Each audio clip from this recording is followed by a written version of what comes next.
Fala pessoal, tudo bem? Sejam todos muito bem-vindos a mais um vídeo aqui do canal pra gente fazer esse pós-jogo de respeito de São Paulo e Mirassol, a partida que acabou agora, realmente finalizou agora.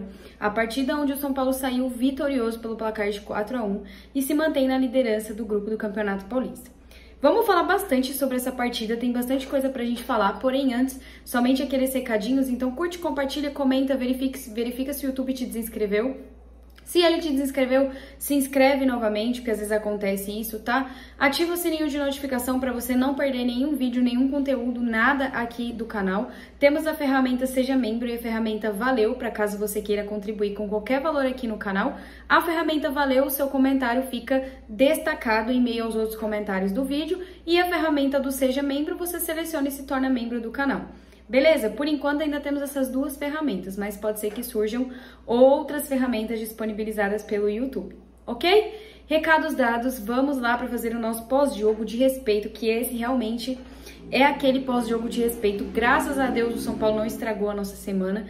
Foi o que eu falei no pré-jogo, o São Paulo realmente precisava dar uma resposta para o torcedor, principalmente por causa da atuação vexatosa que teve no Clássico. Só que depois que passa o jogo, a gente começa a analisar algumas coisas com mais frieza, com mais calma, e a gente consegue ter alguns discernimentos com relação ao que foi o Clássico. Então eu tive uma outra perspectiva depois dos dias passados e acontece, perder Clássico não é legal, não é bom, a gente acaba realmente saindo de si, mas foi o que eu falei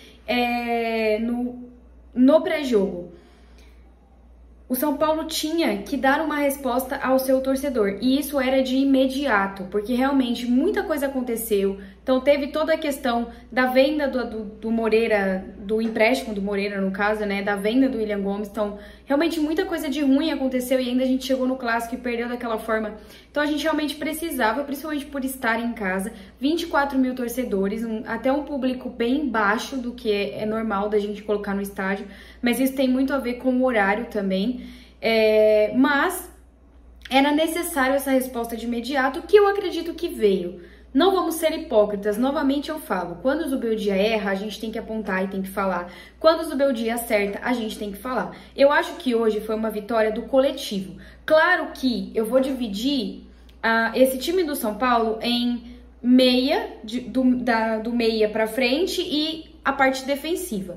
A parte ofensiva, pra mim, tá excelente e eu acho que esse quarteto tá dando muito certo, apesar de que hoje eu achei o Luciano um pouquinho abaixo do que ele pode entregar, mas ainda assim é uma peça-chave, é uma peça importante. Mas esse quarteto, eu tô vendo nos últimos jogos funcionar muito bem.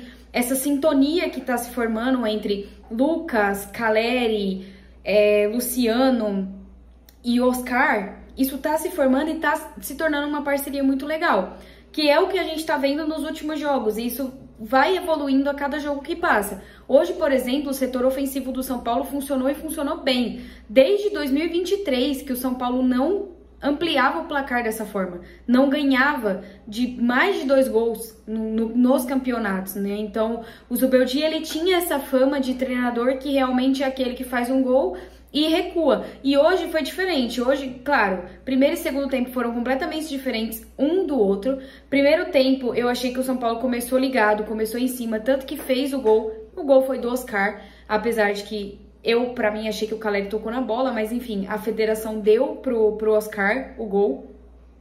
E aí o São Paulo abre o placar muito cedo ali na partida, com menos de 15 minutos, o São Paulo já tava com 1-0 no placar.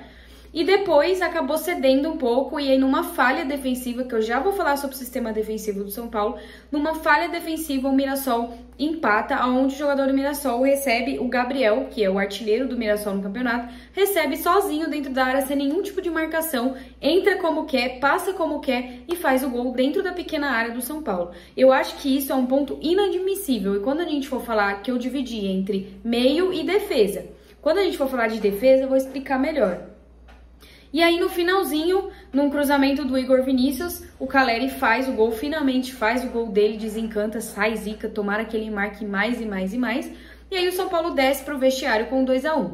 Não achei que o São Paulo fez um primeiro tempo ruim, mas não achei que o São Paulo fez um primeiro tempo bom.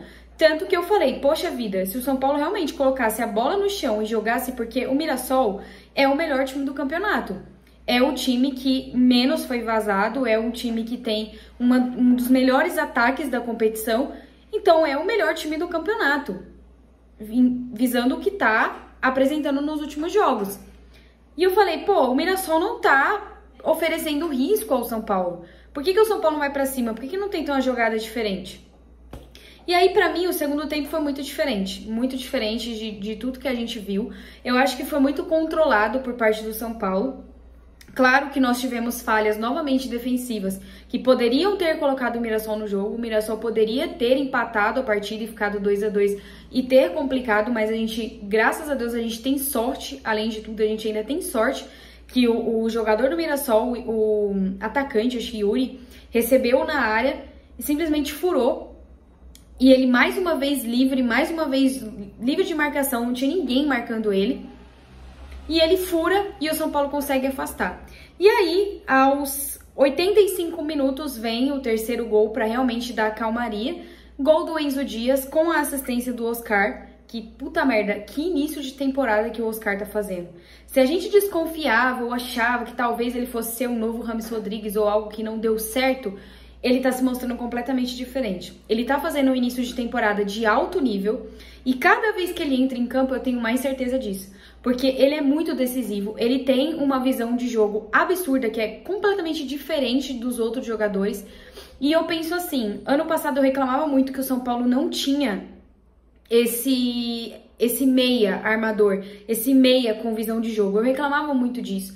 E quando o Oscar veio, mudou isso, porque ele realmente é o meia com todas as características que a gente sempre precisou. E ele tem mostrado isso nas últimas partidas que ele fez. Talvez a pior partida que ele tenha feito foi contra o Santos, só que o time inteiro tava num desnível absurdo, então não tem como a gente culpar somente ele, porque eu acho que ali foi um conjunto que estava ruim. Então ele vem fazendo partidas boas, partidas de alto nível, e claro, é uma grandíssima esperança, não só ele, porque ele jogando com o Lucas, com o Caleri e com o Luciano, tem funcionado muito bem. E aí, para fechar a conta com a assistência do Eric, o André Silva também fez o gol e fechamos o placar com 4-1.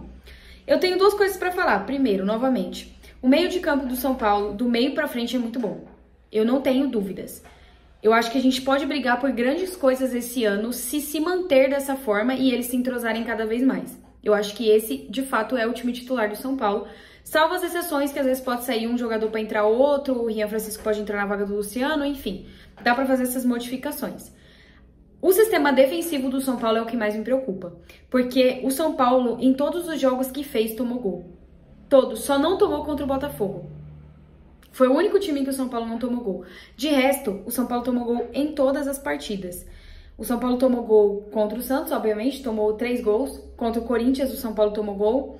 Hoje, o São Paulo tomou gol. Deixa eu só confirmar aqui. Contra a Portuguesa, o São Paulo tomou gol e não tomou gol contra o Guarani. Mas praticamente tomou gol em todos os jogos. E ó, contra o Corinthians, 1 gol. Portuguesa, 1 gol. Aí Santos, 3 gols. O São Paulo já tomou 6 gols no campeonato. E isso mostra que a defesa não tá sólida. E por que eu digo isso? O Sabino não vem fazendo uma boa temporada e o Arboleda também não tá bem. Hoje o Sabino destoou ainda mais do que o Arboleda. Não entendi porque o Alan Franco foi no banco, provavelmente foi algum tipo de preservação. Mas o sistema defensivo do São Paulo, principalmente ali também com o Igor Vinícius, não funciona, porque o Igor Vinícius ele não consegue marcar. O Ferraresi já tem mais a característica de marcar, porque o Ferraresi é zagueiro, ele não é lateral, ele joga de improvisado. E eu não consigo entender por que o Sabino tá na zaga e o Ferraresi joga de improvisado na lateral. O Ferraresi, pra mim, ele tem que jogar de titular na zaga, do lado do Alan Franco, quando o Arboleda não estiver disponível e vice-versa. Tem que ser dessa forma. O sistema defensivo do São Paulo tá uma peneira, tá muito ruim. E se a gente pega um time um pouquinho mais qualificado, a gente sofre. Sofre, vocês viram contra o Santos. E ainda eu nem tô falando que o Santos é um time qualificado, porque não é. O Santos vinha sofrendo no campeonato. Mas se a gente pegar um time bem qualificado, a gente sofre com essa zaga. Principalmente com a ausência do Alan Franco. Então é uma coisa que tem que consertar. Se você quer um time competitivo, você precisa consertar. E só pra gente finalizar aqui, que eu já tô falando demais, eu não sei qual que é o nome do comentarista que tava na transmissão, mas ele falou que achou que o placar de 4-1 foi enganoso. porque o São Paulo meio que não merecia essa vitória. Eu sinto muito em te informar, mas o placar não foi enganoso, só foi enganoso no fato de que poderia ter sido muito mais. Se o São Paulo calibrasse o pé, se, por exemplo, o Oscar não tivesse perdido aquele gol embaixo da trave, se o André Silva não tivesse perdido o gol agora, era para ter terminado um 6-7 pro São Paulo. O Mirassol é que desmantelou todinho quando tomou o terceiro gol. Todinho. Não venha falar que não foi merecido a vitória do São Paulo, porque foi. Primeiro tempo foi ruim, segundo tempo foi digno. Conseguiu converter, conseguiu jogar e conseguiu entregar. Então não venha falar que não foi merecido. Eu não sei o nome dele, se eu soubesse eu dava nome aos bois. Mas eu não sei o nome de quem tava comentando. Eu sei que o jogador do Mirassol falou que foi um resultado enganoso, que o São Paulo mereceu a vitória sim, mas foi um resultado enganoso. E ele concordou com o jogador do Mirassol. E me desculpa, você tá completamente equivocado. E de pensar que esses caras recebem pra falar esse tipo de coisa na televisão. Mas enfim, gente, um grande beijo pra vocês. Deixem aqui nos comentários. Já vi que teve gente que acertou. Vou dar uma curtidinha lá no pré-jogo. Então vai lá no pré-jogo, verifica se você acertou o placar. Vou dar uma curtidinha em quem acertou, tá bom? Um grande beijo pra vocês e até a próxima.